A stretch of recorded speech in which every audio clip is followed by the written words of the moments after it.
네, 우리 종암성서 침례교회에 이렇게 와서 설교를 하는 것은 처음인 것 같은데요.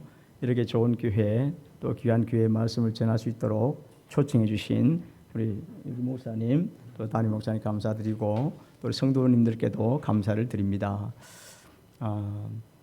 저희들이 교회를 개척하고 또 이렇게 올 때까지 우리 목사님과 또 여러분들의 사랑과 헌신이 있었습니다. 여러분 기억하실지 모르겠지만 저희들이 13년 전에 개척할 때도 목사님께서 정말로 신제품인데 신제품이 아닌 에어컨도 주셨고요. 그래서 저희도 한 10년간 그 에어컨 잘 사용했습니다.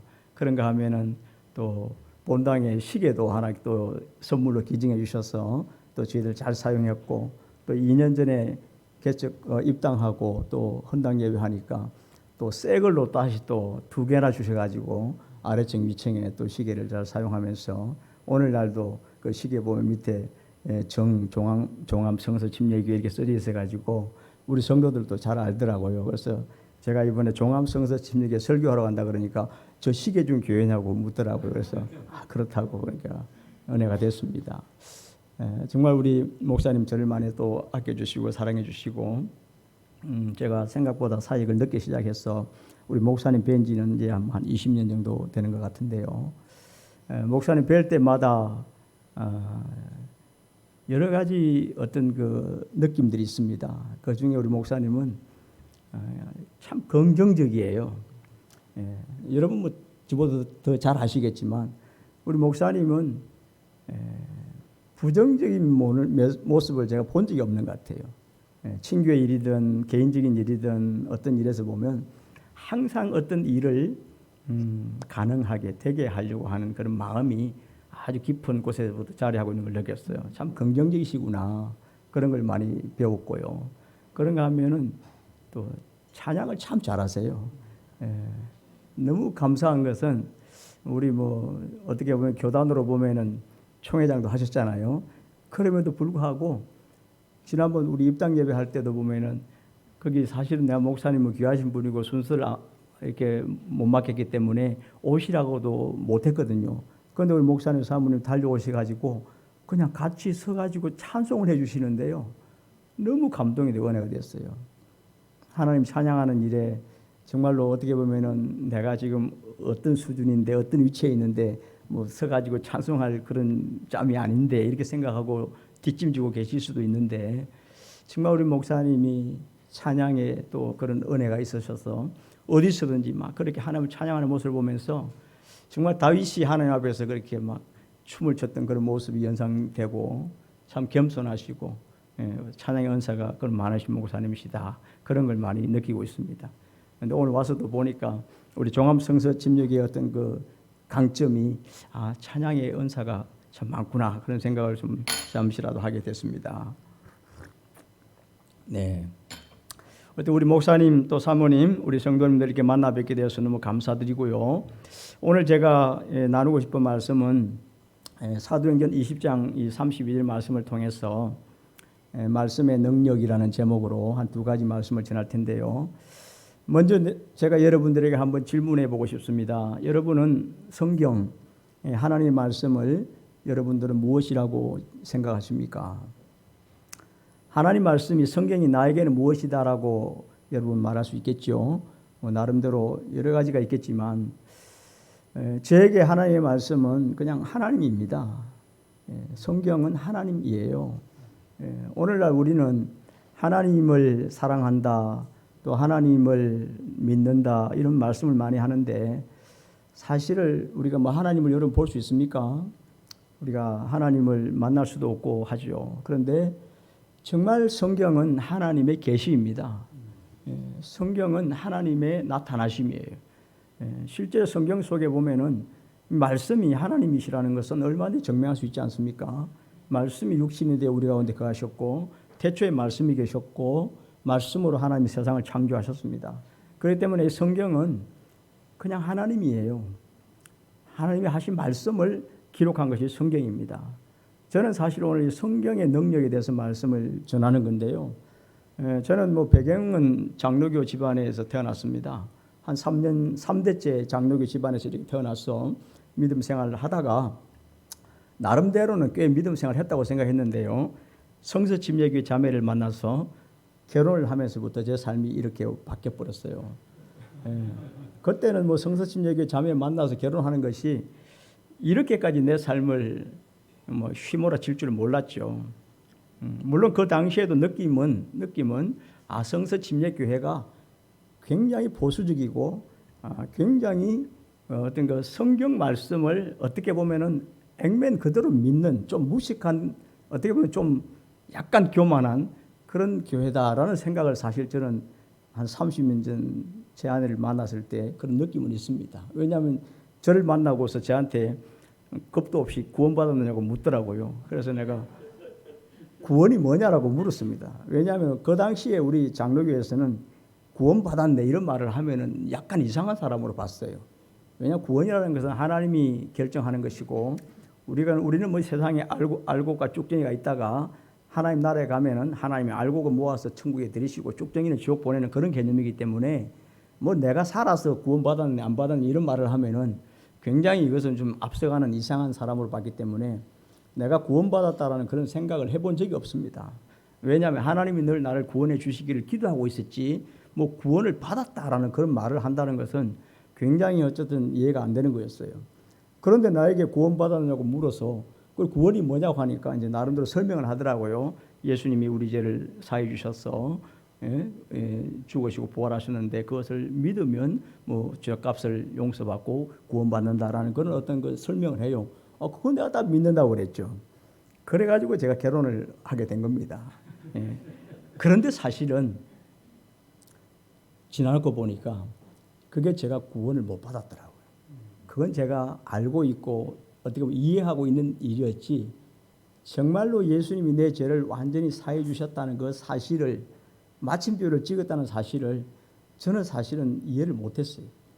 그런데 이제 신앙생활을 하면서 늘 갈등이 생기잖아요. 아내는 성침자매고 나는 그냥 보편적인 형제다 보니까 늘 이렇게 생활하다 보면은 한마디로 말해서 뭐 오늘 불편한 어떤 부부 싸움을 했는데 내 아내는 중단하고 성경책을 끼고 교회를 가는 거예요.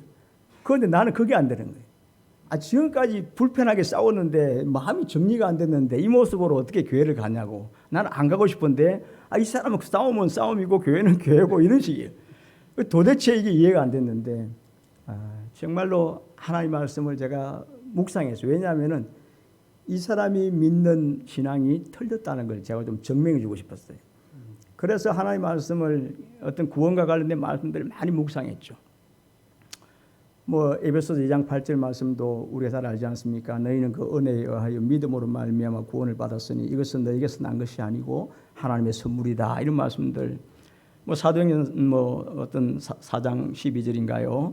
다른 이름으로는 구원을 받을 수 없나니 오직 예수님의 이름으로만 구원을 받는다는 말씀 등 뭐 요한복음 3장 16절 너무 잘 아는 말씀이죠. 하나님이 세상을 이처럼 사랑하사 독생자를 주셨으니 이는 그를 믿는 자마다 멸망하지 않고 영생을 얻는다.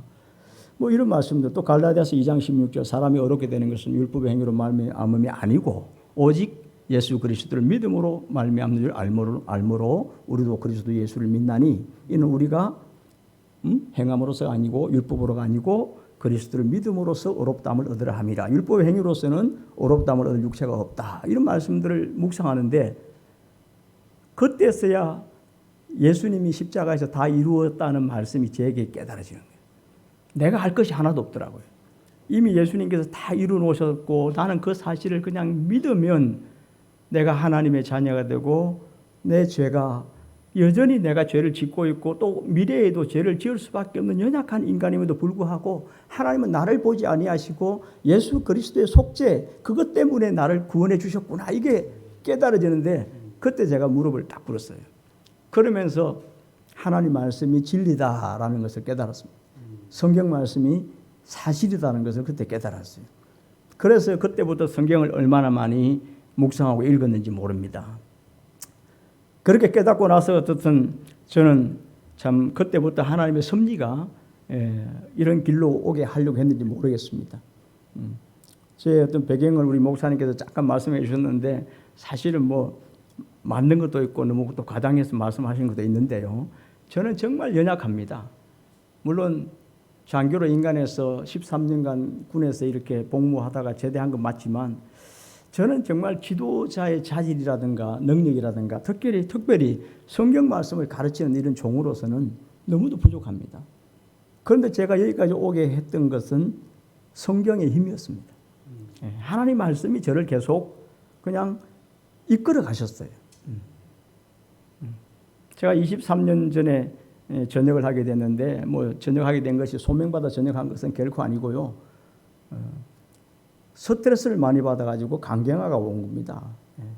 그 스트레스를 받은 이유는 딱 한 가지예요. 술을 안 마셔서 그렇습니다. 제가 어줍잖하게 신앙생활을 하다 보니까 그래도 그리스도인인데 그것도 또 성서침례교회 자매를 가지고 나름대로 신앙생활을 하는 그런 사람인데 그리고 또 안양교회에서 또 집사 안수까지 받았는데 군대 생활하면서 함부로 할 수 없잖아요. 그래서 제가 일체의 어떤 양심에 거리끼는 것을 거절했죠. 군복무 하시는 분도 계시는데 군에서 윗사람들이 이 술을 준다는 것을 거부하는 것이 쉽지 않잖아요. 그런데 그런 것들을 철저하게 거부하고 나니까 내가 할 수 있는 것은 오직 업무로 성부를 그런 것밖에 없었어요. 술을 마시고 이런 사람들은 그냥 좀 잘못한 거 있으면 나가서 그냥 한잔하면서 좀 풀기도 하고 이런 방법으로 해결할 수 있잖아요. 그런데 그렇게 하지 않다 보니까 오직 업무로 성부를 걸려고 하다 보니까 그렇게 힘들었고 또 지금 생각해 보니까 하나님 앞에 푸는 방법도 사실은 몰랐어요. 우리가 사실은 그렇게 하지 않는다 하더라도 하나님 앞에 나와서 우리가 정말로 마음을 토설하고 기도하면서 하나님 나를 좀 도와주십시오 하고 하나님께 나의 이 애로사항을 어려움들을 하나님께 우리가 이렇게 다 이렇게 얘기했다면 고백했다면 어떻게 그게 맡기는 거거든요.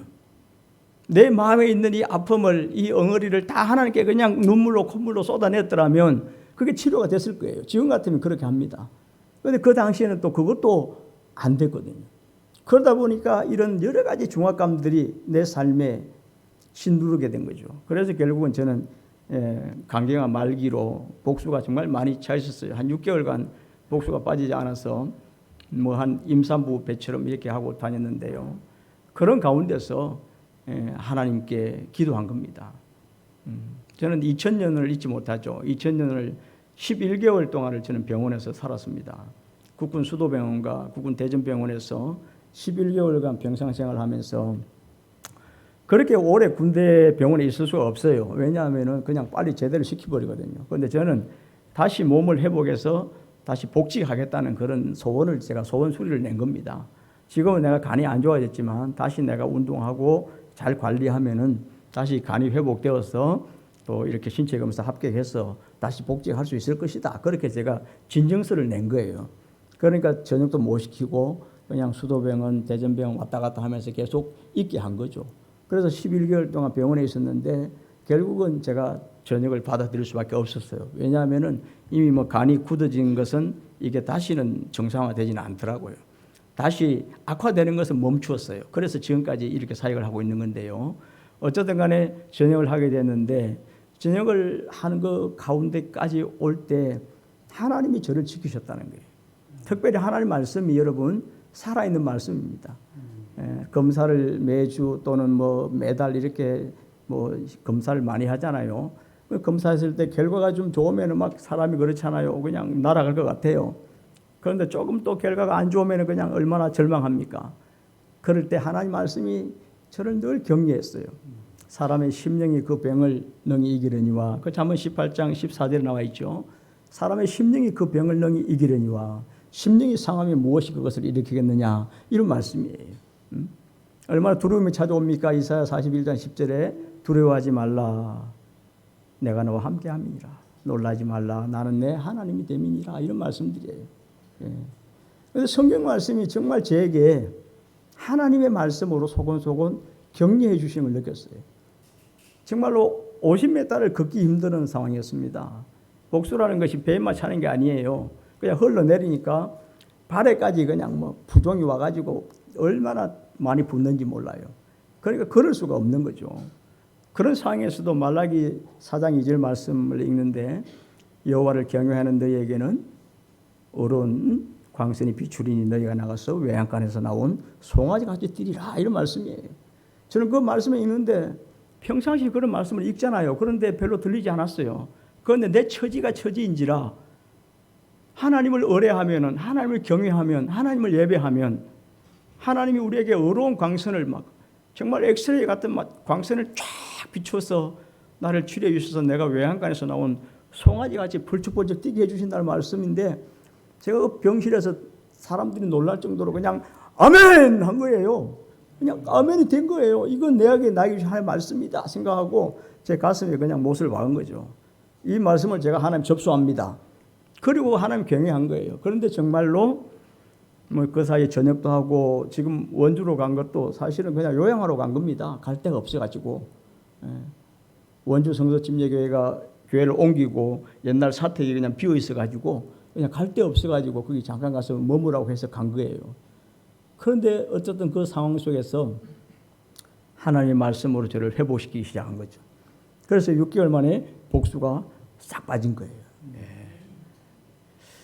그런데 제가 서원기도 했지 않습니까? 하나님 저를 고쳐주시면 제가 하나님의 종이 되겠습니다. 왜 그때 그런 소원을 했는지 모르겠어요. 그런데 그때는 그럴 일이 없을 줄 알았거든요. 네, 제가 아산병원에, 지금 아산병원인가요? 그때 중앙병원인가? 풍납동에 있는 그 병원을 늘 다니면서 치료하는데 어떤 이 소화기 내과에서 저를 일반 외과로 보내버렸어요. 왜? 이거는 내가 못 고친다. 이식을 해야 된다는 거죠. 일반 외과에 저는 이제 적을 두고 있는데 이 간 이식을 받으려면은 최소한 50년을 기다려야 된다는 거예요. 그게 뭔 말이냐 하니까 제가 500번이에요. 500번. 순번이 500번인데 뭐 자기 가족이나 친척 중에 간을 줄 수 있는 사람이 있으면 그냥 수술이 가능해요. 그런데 기증하는 간을 받으려고 그러면은 1년에 10명 가능하다는 거예요. 그것도 대목에. 추석이나 설에 이식이 좀 잘 됩니다. 왜냐하면 그때 사고가 많이 나요. 정말이에요. 그래가지고 추석이나 설 이럴 때 어떤 내사자들이 생기면 간을 기증받게 되는데 1년에 10명 가능하다는 거예요. 그러니까 제가 500번이니까 50년 기다려야 되는 거죠. 그러니까 답이 없는 거죠. 그러니 제가 뭐 믿져봐야 본전이니까 하나님 고쳐주시면 뭐 뭘 못하겠습니까? 정말 그래서 저는 그렇게 기도를 했는데 정말 하나님께서 6개월 만에 저를 고쳐주셨어요. 그래서 제가 하나님께 약속했으니까 제가 신학교 가겠다고 한 겁니다. 그 신학교 간다고 하니까 우리 그때 박경옥 목사님이 1년만 기다렸다 가라 그러더라고요. 그때는 제가 우리 목사님이 왜 그러십니까 그랬어요. 그런데 지금 생각해 보니까 목사님의 마음과 사랑을 이해할 것 같아요. 지금 당장 복수 빠졌다고 갑자기 신학교 갔다가 다시 또 복수 차면은 또 어떻게 하겠느냐는 거죠. 어떻게 보면 저를 사랑하는 마음으로 좀 1년만 좀 이렇게 기다려 보고 여전히 건강하면 그때 가서 늦지 않아. 이렇게 어떻게 보면 순리적으로 말씀해 주신 거예요. 그런데 제 생각에는 지금 안 가면 영원히 못 갈 것 같은 느낌이 들더라고요. 그래서 일단은 한번 하나님 고쳐주셨으니까 뭐 그냥 한번 가보겠습니다 하고 간 것이 여기까지 온 겁니다. 저는 하나님의 말씀이 하나님이시라고 믿는 건데요. 오늘 이 20장 32절을 여러분 보시면 지금 내가 여러분을 주와 및 그 은혜의 말씀에 부탁하노니, 오늘 사도 바울은 여러분 잘 아시죠? 이 말씀을 에베소에 있는 지도자들을 밀레도로 불러서 마지막으로 어떻게 보면 고백 설교하는 그런 말씀이잖아요. 장로들이라고 하는 것은 지도자들이죠. 오늘날 목사들입니다. 에베소 교회를 책임지는 그런 지도자들을 불러서 지금 내가 여러분을 주와, 예수님이죠. 예수님과 그 은혜의 말씀에 부탁하노니 그랬어요. 예수님께 부탁한다는 것은 우리가 이해가 되잖아요. 그런데 그 은혜의 말씀에 부탁하노니 그 말씀이 여러분을 능히 든든히 세우사라고 나와요. 그 말씀이 여러분을 능히 든든히 세운다. 사도 바울은 예수님과 그의 말씀을 같이 보는 겁니다, 여러분. 말씀에 부탁한 거예요. 왜? 말씀이 주체니까요. 말씀이 인격적으로 살아계신 하나님이시니까 이 가능한 거예요. 그래서 그 말씀이 여러분을 능히 든든히 세우사라고 말씀하셨어요. 그래서 저는 말씀의 능력을 얘기할 때 첫 번째로 말씀이 여러분을 능히 든든히 세웁니다 하는 걸 여러분 믿으셔야 돼요. 저는 우리 병사들이나 또 우리 성도들 잘 기억하라고 늘 따라하게 하는데 한번 따라해 봅시다. 말씀이 여러분을 능히 든든하게 세웁니다. 그렇게 믿으시면 아멘 합시다. 여러분, 말씀이 여러분을 능히 든든하게 세웁니다. 하나님 말씀이 여러분 어떤 상황에 있든지, 여러분이 건강을 잃었든지, 경제적으로 낙심해 있든지, 직업 때문에 어려움이 있든지, 관계 때문에 어려움을 당하고 있든지, 현재 상황에서 어떤 절망 속에 있든지 간에 여러분을 세울 수 있는 것은 하나님 말씀이에요. 사람이 하는 것은 여러분 한계가 있습니다. 하나님 말씀이 여러분을 능히 든든히 세웁니다. 능히, 충분히 이 말이죠. 하나님 말씀이면 어떤 사람도 절망 가운데 있는 사람을 이렇게 세운다는 사실을 여러분 믿으셔야 돼요. 충분히 세웁니다. 잠언 24장 16절에 보면 대저 의인은 7번 넘어질지라도 다시 일어나려니와 라는 말씀이 있죠. 왜 의인이 7번 넘어질지 다시 일어납니까? 하나님이 그를 붙들고 계시고 하나님이 그를 일으켜 주시기 때문이에요. 저는 항상 설교할 때마다 내가 인내심이 좋아서 내가 어떤 잘 실천해서 이런 결과가 있었습니다라고 말하는 것은 정말 그건 100% 틀린 거예요. 하나님이 우리를 이렇게 세운 겁니다. 솔직히 사람 거기서 거기입니다. 우리가 얼마나 연약한지는 하나님만이 아세요. 저도 하나님 말씀을 그때부터 지금까지 늘 말씀을 묵상하고 말씀을 암송하고 말씀대로 살아가려고 발버둥 치는지 모릅니다. 왜냐하면 말씀이 없이는 할 수 없잖아요. 하나님 말씀이 바로 하나님이신데 말씀이 우리를 이렇게 세우거든요. 두려움 가운데 있을 때 하나님 말씀해 주십니다. 언제든지 하나님 힘듭니다 하면 여러분 말씀을 통해서 우리가 격려를 받게 되거든요. 마태복음 8장 8절에서도 백부장이 예수님께 그런 말씀을 했지 않습니까? 우리 집에 들어오는 걸 내가 감당할 수 없사오니 말씀만 하십시오라는 말씀을 하십니다. 말씀만 하시면 내 하인이 낫겠습니다라는 그런 고백이 있잖아요. 여러분, 예수님의 말씀, 하나님의 말씀은 능력의 말씀인 것을 우리는 믿어야 합니다. 우리 성서 침례 교회만큼 성경에 강점 있는 교회가 어디 있겠습니까? 저는 교회를 13년에 개척하고 나서 개척하고 있는 것이 아까 목사님 양이 안 차서라 그러는데 그건 아니에요. 제가 군 목회를 하다 보니까 제가 밖에 나오면 목사가 아닌 거예요. 군에 가서는 막 전도하고 병사들 데리고는 막 이 성경 공부 시키고 어제도 토요일 날 새로운 신우들 붙잡고 막 30분 동안 그냥 귀를 열어 주옵소서 하면서 복음을 전해서 3명이 어쨌든 결심을 했습니다. 그런 일을 하죠. 그런데 딱 위병소 밖을 나오는 순간 저는 너무 자유한 거예요. 왜? 전도를 안 하더라고요. 여전히 내가 사람들에게 복음을 전하는 사람이 되어야 하는데 전도를 안 해요. 그래서 하나님 이거 어떻게 합니까 하니까 민간인에 대해서 어떻게 합니까 하니까 그들을 군대 교회로 데려와서 예배할 수도 없는 상황이고, 그러고 나서 제가 그 일을 제 멘토 되시는 노기호 목사님께 말씀을 드렸더니 2개 못해, 군대 사역이나 열심히 해 그러시더라고요. 그래서 한 1년 또 쉬었어요. 그런데 또 한 1년 지나서도 여전히 그 마음이 있는 거예요. 하나님, 이 주변에 있는 잃어버린 영혼들에 대해서 제가 복음을 전하는 사람이 돼야 될 텐데 그게 잘 안 됩니다. 결국 그랬더니 하나님께서 여러 가지 상황을 통해서 개척을 하게 하셨어요. 그래서 여기까지 오게 됐는데요. 정말 개척하고 나서 우리 성도들에게 말씀이 얼마나 중요합니까? 그래서 저는 어떻게든 말씀을 읽히려고 1년에 성경 1독하지 않으면 막 혼을 냈겠어요. 여러분 1년에 1독 정도 아시죠? 우리 종합교회는 충분히 하고 계실 거라 믿는데요. 성서 침례교회가 솔직히 성서 침례교회 아닙니까? 그런데 우리가 성경 1독을 안 한다 그러면 이거는 잘못됐다고 생각했어요. 우리가 요한복음 14장 21절에도 나의 계명을 지키는 자라야 나를 사랑하는 자니 이렇게 말하는데, 하나님의 계명을 읽지 않고 어떻게 지킬 수 있겠습니까? 성경을 읽지 않고 어떻게 성경을 지킬 수 있습니까? 그래서 성경을 읽어야 합니다라고 해서 무조건 1년에 1독하게 만들었고요. 또 한 1년 지나서는 안 된다, 이것만 안 되겠다 해가지고 무조건 1년에 로마서 한 장씩을 암송을 시켰어요. 성도들을 1월 달에 그냥 그 한 장만 내리 설교를 하면서 오늘 본문 다 외워야 집에 보냈습니다. 그러니까 결국은 한 달 만에 한 장을 암송을 해내더라고요. 그래서 그걸 6년까지 했어요. 6개장을 다 외웠죠. 1장, 3장, 6장, 8장, 12장, 13장까지를 다 외우게 했어요. 또 이제 7년째 돼서 또 한 장 더 또 암송을 시키려고 했는데 우리 성도님들이 이제 데모가 일어났어요. 목사님 더 하면 못 따라갑니다. 더 하면은 우리도 못 따라가고 새로운 성도들이 절대 우리 교회에 와서 정착할 수가 없습니다. 그래서 제가 손을 들었어요. 그래서 그냥 그럼 지금부터는 새로운 장은 안 나갈 테니까 이 6개장만 계속 잊어버리지 말고 계속 복습하시오. 그래서 우리 교회는 그때부터 6개장만 먹고 있습니다. 그런데 어쨌든 말씀을 암송하고 말씀을 읽고 이러면서 믿음이 자라더라고요. 다른 게 아닙니다. 여러분, 사람을 세우는 것은 하나님의 말씀입니다. 우리 디모데서 3장 16절 17절에도 모든 성경은 하나님의 감동으로 된 것으로 교훈과 책망과 바르게 함과 의로 교육과 유익한 있는 하나님의 사람으로 온전하게 하며 모든 선한 일을 행할 능력을 갖추게 하려 함이라 그랬잖아요. 여러분, 무엇이 사람으로 그렇게 온전하게 바르게 하고 또 선한 일을 행할 능력을 갖추게 할까요? 하나님 말씀이거든요. 하나님 말씀을 가르쳐야 돼요. 하나님 말씀에는 답이 없습니다. 사람을 이렇게 세우는 것, 어떤 상황이든지 이렇게 세우는 것은 하나님 말씀임을 저는 절감하고 있습니다.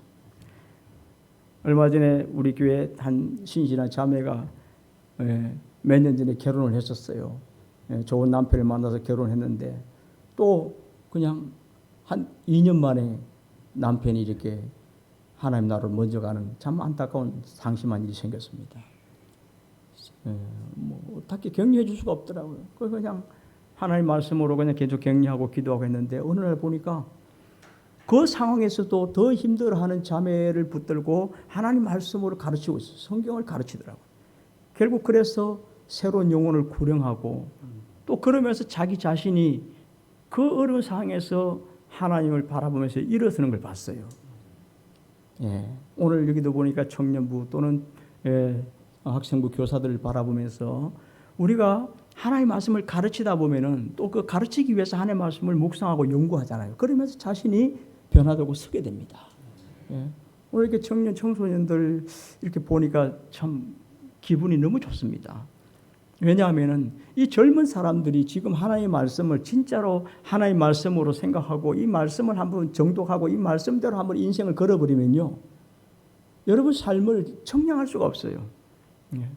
저는 정말 이 성경 말씀이 인간에 대한 어떤 그 설명서라고 생각하거든요. 사람이라는 제품에 대한 설명서가 저는 성경이라고 생각합니다. 사람이 가장 행복하게 살 수 있는 방법을 하나님은 성경을 통해서 말씀해 놓으셨거든요. 그렇기 때문에 정말 성경 속에 길이 있고 진리가 있는 겁니다. 괜히 주의 말씀은 내 발의 등이요 내 길의 빛이라고 말씀하지 않았어요. 정말 하나님의 말씀이 신기하게 여러분의 삶을 빛나게 해줍니다. 어두운 밤길을 가는 것이 얼마나 힘듭니까? 그렇죠? 그러나 밝은 대낮에 길을 가는 것 얼마나 유쾌합니까? 똑같은 장소를요. 제가 말하는 약수터인데 그 약수터가 바로 공동구역 옆에 있어요. 그래서 솔직히 약수물이 좀 약간 어떤 물일까 그런 헷갈리기도 하는데요. 그런데 그 물맛이 좋아요. 그래서 제가 한 20년째 그 약수터 물을 떠먹거든요. 제 아내는 막 정수기 사달라고 그렇게 하는데 내가 정수기 사줄 돈이 없어서 안 사주는 게 아니고 약수터 물맛이 좋아서 계속 떠오고 있거든요. 한 12리터짜리 물통 들고 가가지고 또 오면 한 3일 먹고 그러는데 어쨌든 그 약수터 물 들어가는데요. 어쩌다 보면은 사역 다 끝나고 밤 12시에 물 들어갈 때가 있어요. 그러면 솔직히 막 머리가 삐쭉삐쭉 서요, 목사인데. 왜? 그 옆에 공동묘회가 있거든요. 그 아무도 없는 밤에, 그 불도 지금은 이제 서치라이트 한두 개 켜놨는데 예전에 불도 없었거든요. 그럼 깜깜한데 물 들어가다 보면은 진짜 약간 오싹하거든요. 그런데 낮에요. 낮에 그곳에 가면은 막 얼마나 이 자연이 숲이 약수터가 아름다운지 그냥 거기서 그냥 잠도 좀 자고 오고 싶을 정도로 아름다운 곳이에요. 이것이 여러분 빛과 어둠의 차이입니다. 인생이 여러분 아무리 좋은 곳을 가도 어두운 가운데 있는 사람은 기쁨을 몰라요. 즐거움을 몰라요. 힘들죠. 그런데 하나님 말씀이 우리 인생에 이렇게 빛이 되는 거예요. 등불이 되는 거예요. 내 인생이 아무리 세상 사람들이 볼 때는 절망 가운데 있다 하더라도 하나님 말씀 속에 우리가 갇혀 있으면, 하나님 말씀의 영향을 받고 있으면 우리의 삶은 기쁨으로 세상을 보게 됩니다. 고린도서 6장 10절 이하에 근심하는 자 같으나 항상 기뻐하고 가난한 자 같으나 많은 사람을 부유하게 하고 아무것도 없는 자 같으나 모든 것을 가진 자로다, 이런 말씀들이 나타나는 거예요. 저는 솔직히 뭐 부자 아닙니다. 왜? 진짜 부자 아니에요. 딸만 둘이니까요. 그럼에도 불구하고 가난하게 살아본 적이 없습니다. 제가 뭘 못해본 적이 없습니다. 왜? 우리 아버지가 하나님이시거든요. 저는 하원녀잖아요. 정말 우리 아버지가 하나님이에요. 예. 우리 진짜 아버지는 별로 제게 도움을 별로 못 줘요. 예. 뭐 예전에는 많이 도와주셨죠. 그런데 지금은 정말 이제 성경을 제가 우리 아버지에게 많이 쓰라 그래요. 장로님이신데도 불구하고 제가 20년 전에는 아버지 구원 받았습니까 하고 구원 상담도 많이 해드렸어요. 어쨌든 간에 막 어거지로 주입식으로 어떤 구원의 확신을 내가 들었는데 어쨌든 이분도 계속 필사를 합니다. 지금까지 90세인데 2번 하셨어요. 필사를 2번 하셨어요. 우리 어머니 아버지 2분이. 그런데 이제 올해부터는 안 하겠다 그러더라고요. 왜 안 하겠습니까 하니까 핑계를 막 대더라고요. 아유, 내가 막 이거 쓰려고 하는데 막 손이 막 루마티스 어쩌고 이러면서 그러면 지금부터 들으세요 하고 성경을 듣도록 오디오 성경을 제가 또 선물해 드리고 왔어요. 왜냐하면 말씀이 이분들의 인생을 인도하는 거예요. 이분들의 삶을 인도하는 겁니다. 하나님의 말씀이면 여러분 어떤 삶에 있어도 우리를 능히 든든히 세우심을 믿으시기를 바랍니다. 그래서 욥도 그런 고백을 하지 않습니까? 욥기 24장 12절에 보면 내가 그의 입술의 명령을 어기지 아니하고 정한 음식보다 그의 입의 말씀을 귀히 여겼도다 그랬어요. 여러분 욥이 뭐 괜히 그런 믿음의 사람 된 거 아닙니다. 일정한 음식보다 그의 입의 말씀, 하나님의 말씀을 귀중히 여겼다 그랬어요. 이런 믿음의 사람이니까 그런 고난 가운데서 여러분 이래도 좋사오니라고 주님을 신뢰할 수 있는 거예요. 저도 한번 생각해 보니까 제가 만약에 성서 16의 자매를 만나서 또 구원의 확신을 갖고 또 성경을 읽고 묵상하고 해서 나름대로 이런 어떤 그 구력이라 그럴까요? 이게 안 돼 있었으면 저는 23년 전에 죽었습니다. 왜 죽었는지 아세요? 속이 열받아 죽었어요. 진짜 관계가 딱 말기 돼 보니까요. 제일 먼저 나오는 게 하나님 원망이에요. 아니, 하나님 내가 솔직히 뭘 그리 잘못했습니까? 이거예요. 남들은 나보다 더 악하게 생활했던 사람들처럼 보이는 분들이죠. 저분들은 그래도 저렇게 잘 살아가는데 내가 그래도 주님 섬기면서 나름대로 한다고 했는데 뭘 그렇게 잘못했습니까? 라고 막 하나님께 대드는 거예요. 그런데 그렇게 대들다 보니까 하나님의 사랑이 느껴지더라고요. 진짜 네가 미웠으면 그냥 확 데려가 버렸지. 그래도 너에게 기회를 주는 거야. 이런 음성이 들리기 시작하면서 하나님의 말씀을 묵상하는데 하나님 내가 내 마음대로 살았습니다. 내가 하나님 말씀을 이용해서 내가 성공하려고 했습니다. 내가 하나님 이름을 정말로 팔아먹었습니다. 내가 잘 되기 위해서 참 예수를 잘 믿는 것처럼 보이려고 노력했습니다. 이런 게 쏟아지는데요. 제가 그때 항복했어요. 그러면서 하나님 말씀 속에 저를 완전히 내려놓았습니다. 그러면서 감사합니다가 나오더라고요. 그래서 산 거예요. 그러니까 때가 되면 급한 일 생기면 하나님 말씀 읽고 기도하고 예배 드리고 교회 가겠다. 여러분 그거 믿지 마세요. 그거 안 됩니다. 준비돼야 돼요. 그런 일이 있기 전에 미리 하나님 말씀을 묵상하면서 우리의 영적인 권력을 키우셔야 돼요. 나는 여러분이 하나님 말씀이 여러분을 능히 든든히 세우실 수 있다는 이런 생명의 말씀이라는 사실을 붙잡았으면 좋겠습니다. 그리고 정말 말씀에 시간을 들으셔야 돼요. 에이브라함 링컨처럼 내가 영의 식탁에 앉기 전에는 육의 식탁에 앉지 않겠다 그랬다 그러잖아요. 저도 우리 아이들 처음에 학교 다니고 할 때는 막 암송 못하면 밥을 안 먹였어요. 처음에는 밥을 안 먹더라고요. 못 먹었죠 애들이. 그런데 또 어떻든 암송하려고 밥을 먹으려고 암송도 하고 그랬는데요. 지금 생각해보면 그거 하나는 잘했던 것 같아요. 도시락 싸줄 때도 암송 못하면 도시락 안 싸주고 이러면서 통제했던 것 같은데요. 어쨌든 하나님 말씀이 여러분을 능히 든든하게 세웁니다. 그렇게 하면은 또 두 번째 보면 거룩하게 하심을 입은 모든 자 가운데 기업이 있게 하시리라 그랬습니다.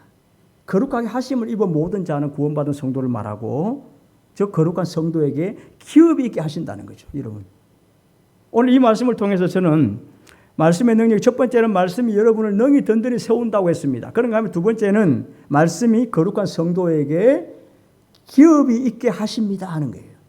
한번 따라합시다. 말씀이 거룩한 성도에게 기업이 있게 하십니다. 네. 무엇이 여러분에게 기업 있게 하실까요? 하나님 말씀입니다. 솔직히 우리에게 남겨야 할 기업이 있지 않겠습니까? 여러분 무엇을 남기고 싶습니까? 저는 목사이니까 너는 무엇을 남겨야 하느냐라고 질문했을 때 저는 교회를 남겨야 합니다고 저는 고백했습니다. 목사가 남길 수 있는 건 교회밖에 없잖아요. 물론 교회가 빌딩만을 의미하지는 않습니다. 구원받은 성도들과 함께 있는 공동체 또 빌딩도 필요하죠. 왜 빌딩이 필요한 줄은 저는 목회를 하면서 느꼈어요. 우리 성서침례교회가 얼마나 교세가 적습니까? 그런데 특징이 하나 있더라고요. 건물이 있는 교회는 어쨌든 목사님이 돌아가셔도 또 사역이 이루어지더라고요. 그런데 건물이 없으니까 그냥 같이 문 닫고 끝나더라고요. 저는 그걸 많이 느꼈어요. 그래서 하나님, 저는 개척하면서부터 10년 만에 하나님 아무리 작아도 좋으니까 자체 건물, 자체 예배당을 갖기를 원합니다라고 기도했습니다. 그런데 정말 하나님 10년 만에 주셨거든요. 그래서 저는 교회를 남기는 것, 교회를 세우는 것, 이것이 제 사명입니다. 나는 우리 성도님들에게 여러분의 기업은, 여러분이 남겨야 할 기업은 무엇입니까? 라고 질문했을 때 여러분은 뭐 좋은 회사 남기는 것, 좋은 유산 많이 남기는 것, 그것도 필요하겠죠. 그런데 정말 우리가 남겨야 할 기업은 믿음의 가정입니다. 믿음의 가정보다 소중한 것은 없습니다. 우리 믿음의 가정을 남겨야 합니다. 여러분 지금 우리 대한민국 심각합니다. 저는 군사역 한 지 이제 19년째인데요. 처음에 갔을 때는 그냥 예배 숫자도 뭐 그냥 많이 오죠. 군대 생활 다 해보신 분도 계시겠지만. 그런데 지금 여러분 군에 예배하러 하는 형제들 오늘 이 숫자밖에 안 돼요. 우리 요 형제들 20명밖에 안 돼요. 안 옵니다. 왜요? 지금 앉아가지고 스마트폰 보면서 영화 보고 넷플릭스 보고 뭐 재밌는 게 얼마나 많습니까? 그게 자기 침대에 누워서 할 수 있는 여건이 보장되니까 믿음이 있는지 없는지 모르겠어요. 주일날 예배하러 온다는 것은 이게 어떻게 보면 너무 기적 같은 일이에요. 제가 지금 대충 우리 부대가 한 300명 넘게 되거든요. 그런데 그중에 예배하는 인원이 30명밖에 안 된다는 거예요. 10% 정도가 지금 예배하는 사람들이라는 거죠. 과거 20년 전에 비해서 지금 뭐 너무 많이 줄은 거예요. 그때는 뭐 교적부를 제가 관리를 했는데 300명 중에 한 180명이 교회를 다녔어요. 그러면서 근무 빠지고 휴가 가고 이러니까 그래도 한 50명, 100명 사이 예배를 왔는데 지금은 뭐 한 20명 정도 왔다 갔다 합니다. 왜 이럴까요? 저는 이게 어떻게 보면은 우리 기성세대가 하나님 말씀으로 자녀들을 믿음으로 잘 양육했다면 그래도 뭐 남은 그렇다 치더라도 우리 가정의 자손들은 믿음의 사람으로 우리가 키우고 양육했을 수 있지 않았을까요? 그런데 그런 부분에서 저희들이 실패한 것 같아요. 그래서 저는 이 아이들을 대상으로 계속 말씀을 읽게 하고 암송하게 하고 또 복음을 전하고 합니다. 그렇게 해서 사람을 결국 세우는 거죠. 저는 군사역을 통해서 성경을 가르치는 복을 누리고 있습니다. 얼마 전에 전역한 형제의 어머니로부터 한 통의 편지를 받았는데 제가 한번 읽어드리겠습니다. 안녕하세요 목사님. 직접 뵙지는 못하지만 이렇게 편지로라도 인사드릴 수 있어서 다행입니다. 아들을 통해 목사님의 노고와 헌신, 크신 사랑에 대해 많이 들었습니다. 군대에 간다고 했을 때는 군 생활 동안 믿음 생활을 소홀히 하게 되지 않을까 괜한 걱정과 염려에 만남의 축복을 위해 기도 많이 했는데 하나님께서 기도를 들으시고 좋은 목사님을 통해 구원의 확신과 말씀 양육으로 예수님을 더욱 알게 되고 또 예수님의 동행하심을 체험하게 되었다고 하니 하나님께 먼저 감사드리고 목사님께도 감사한 마음을 편지로 전하게 되었습니다. 이제 저녁은 하지만 노고와 말씀으로 먹여주심은 절대 잊지 않고 생각날 때마다 목회와 사역을 위해 기도하겠습니다. 항상 건강하시고 성령 충만하시어 하나님의 은혜와 축복이 넘치시길 소망합니다. 그동안 많이 감사했습니다. 주행 엄마 올림 이렇게 하면서 이 넥타이를 보냈더라고요. 그래서 제가 일부러 오늘 이 넥타이도 같이 메고 왔습니다. 저는 이 편지를 받고 내가 해야 할 일은 하나님의 말씀을 가르치고 전하는 것밖에 없다는 것을 다시 한번 절감하고 있습니다. 여러분 하나님의 말씀은 우리 자녀를 양육하고 세우고 그리고 기업 있게 하십니다. 저는 이제 아이들이 다 뭐 나름대로 출가해서 살고 있지만 지금 생각해 보면 하나님 말씀으로 가르친 것 외에는 잘한 게 없는 것 같습니다. 하나님 말씀으로 기업 있게 한다는 겁니다. 솔직히 학원 가는 것도 중요하죠. 공부 잘하는 거 중요합니다. 그런데 예수님 믿고 진실하게 살아가는 것보다 중요한 게 있겠습니까? 정말 하나님을 경외하고 부모를 공경하는 것보다 더 중요한 게 있겠습니까? 내 부모를 공경하라 그리하면 내가 장수하고 네가 잘되고 땅에서 장수하리라 말씀하시지 않습니까? 솔직히 세상에서 가장 좋은 복은 잘되고 장수하는 것 아닙니까? 그런데 이런 복들이 어디 있습니까? 하나님의 말씀을 실천하는 거 아닙니까? 부모님을 공경하고 사랑하는 것 아닙니까? 이런 말씀들이 성경에 있습니다. 그렇기 때문에 우리는 성경을 묵상해야 합니다. 이사야 55장 10절 11절에는 이는 비와 눈이 하늘에서 내려서 그리로 되돌아가지 아니하고 결국 식물을 풍성히 해서 열매를 맺게 하는 것처럼 하나님의 입에서 나오는 말씀도 이와 같이 헛되이 돌아가지 아니하고 우리의 삶을 풍요롭게 한다고 말씀하셨습니다. 하나님의 말씀은 비와 같은 말씀이에요. 아무리 광야 같은 그런 척박한 땅에도 비가 팍 내리면 엄청나게 푸른 초원이 되지 않습니까? 이런 것처럼 여러분 우리 인생이 지금 얼마나 강박합니까? 우리 청년들의 우리 성도들의 삶이 솔직히 얼마나 강박합니까? 그런데 결국 이 강박한 마음에 하나님의 말씀이 촉촉하게 내리게 되면 결국 여기에서 열매가 맺히는 거예요. 열매가 맺힙니다. 아무리 사람이 건강해도 배가 고프면 까칠해지잖아요. 배가 고프면 싸우고 싶어요. 이런 배고픈 사람 함부로 건들면 안 돼요. 배고픈 사람은 그냥 일단 밥을 사주세요. 마찬가지예요. 하나님 말씀으로 우리가 영의 양식이 풍족하게 먹여지면 교회 와도 웬만한 사람이 툭 쳐도 그래서 하고 웃을 수 있는데 지금 강팍한 사람들은요 잘못 때리면 다음 주에 교회 안 올 수 있어요. 그렇기 때문에 하나님의 말씀으로 우리가 우리 영혼을 촉촉하게 해야 합니다. 저는 하나님의 말씀이 얼마나 소중한지 모릅니다. 여호수아 1장 8절에서도 이 율법책을 내 입에서 떠나지 말게 하며 주야로 묵상하여 그 안에 기록된 대로 다짓게 행하라.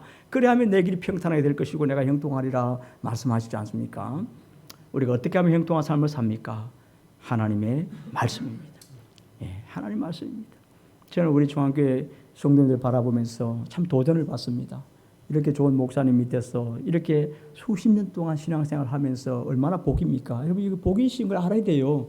이런 교회 목사님, 이런 목사님 만나서 신앙생활을 하기 쉽지 않습니다. 여러분 우연이 아니고 당연한 것 아니에요. 여러분 사랑하고 정말 기도해주고 말씀으로 정말 가르치시는 목사님 밑에서 말씀 잘 배우셔서 정말 이 말씀에 능력이 있음을 믿으시고 오늘 이 시간으로 지금도 잘해오셨겠지만 정말로 매일 정말 말씀을 읽으시기를 바랍니다. 그리고 그 말씀이 여러분 인생에 분명히 해답을 주십니다. 신기하게요. 그냥 읽어나가는 본문을 읽어나가는데 지금 오늘 내 상황에 맞는 은혜의 말씀을 하나님 주신다고요. 그게 하나님 말씀이에요. 성령께서 하시거든요. 저는 내 상황과는 동떨어진 본문 같은데도 그 말씀을 통해서 하나님 나에게 오늘 내가 해야 할 어떤 비법을 알려주십니다. 저는 오늘 이 참 귀한 시간에 말씀의 능력에 대해서 말씀을 전하고 싶었습니다. 말씀은 바로 하나님의 말씀이고 하나님이십니다.